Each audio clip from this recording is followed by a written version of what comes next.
Kapuso, muling umiiral ang hanging amihan matapos ang ilang araw na break. Apektado nito ngayon ang Batanes at Babuyan Islands ayon sa Pag-asa.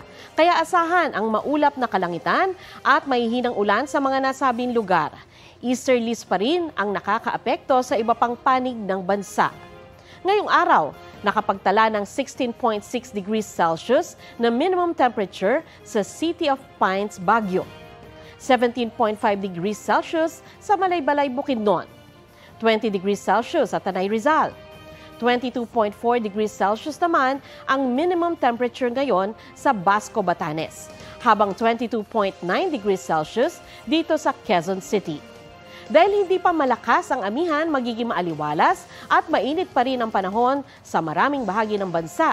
Mababa ang tsansa ng ulan maliban sa ilang panig ng Visayas, Southern Luzon, Cagayan Valley Region, Apayao, Aurora at Mindanao base sa rainfall forecast ng Metro Weather. Mababa rin ang posibilidad ng ulan dito sa Metro Manila.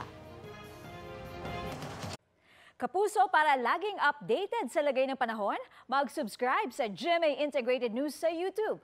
Para sa mga kapuso abroad, bisitahin ang GMA Pinoy TV at www.gmanews.tv.